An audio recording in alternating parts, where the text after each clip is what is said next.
Assalamualaikum warahmatullahi wabarakatuh. Abdi di kelas 12 TKP 2. Nami abdi Sasa Nabila bade macakeun monolog nu judulna Ngenteng. Manehna jongjon ngenteng, netep imet kana bagian-bagian beungeutna jeung awakna. Contohna imut, kerung, jebi jeung sabagayna. Ieu geus puceugis deui geuning, tanda cinta teh tanda cinta anu tara bisa dibobodo. Jarawat. Meni beureum kieu pencet kitu. Sieun peuli antep wae asa ngagokan deui. Tapi keke asa jadi nyari keun urang ingkan nepi ka asakna. Jiga cinta kuring nu ayeuna keur ngajambah. Kaluar tina kumulutna ngudak cahaya anu sumorot tina soca anjeun akang. Nya bener jadi panyari geuning. Panyari kana beungeut kuring anu ceuk batur mah ngalaka indung. Saur bapa mah irung jeung alis kuring teh nyeples pisan pangambung sareng kening mama. Ari gado ngalaka enin. Nini kuring, naon deui nya nu jiga si mamah teh? Nya biwit jeung buuk, jiga kembar cenah kuring jeung mamah teh. Tah palebah awak jiga ngalaka bapa, malah lebah leumpang mah ceukih pisan pada ngagebray nurutan leumpang bapa.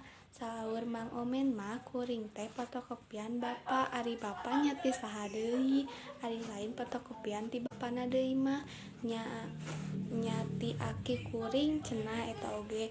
Kuring mah teu kungsi tepang anjeunna kabujeng ngantunkeun mugi ditampi iman Islamna, diasih ku Gusti nu Maha Suci. Amin ya robbal alamin. Euleuh eta saha deui kaluar tina beungeut kuring. Walah beuki ngalobaan embung. Kaharti ayeuna mah nya dina diri kuring teh aya mama, aya bapa, aya aki, aya enin, aya uyut, aya bao, aya kaluhur. Nya aya walungan cinta nu ngembat panjang deui, panjang pisan ngaliwat abad-abad kahirupan.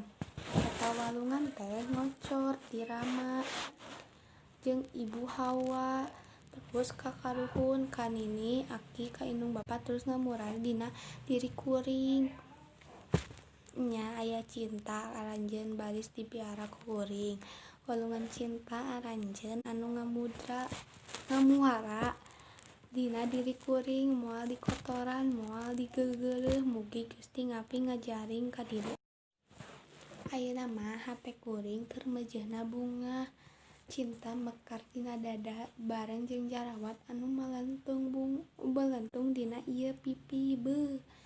Geurang ngarandakah terus kembangan terus buahan eta walungan cinta ngamuara dina diri kuring. Keur sinang ngamarir terus ka anak incu buyut baot terus nepi ka turunanna. Mun sakitu ti abdi punten bilih aya kalepatan. Hatur nuhun. Wassalamualaikum warahmatullahi wabarakatuh.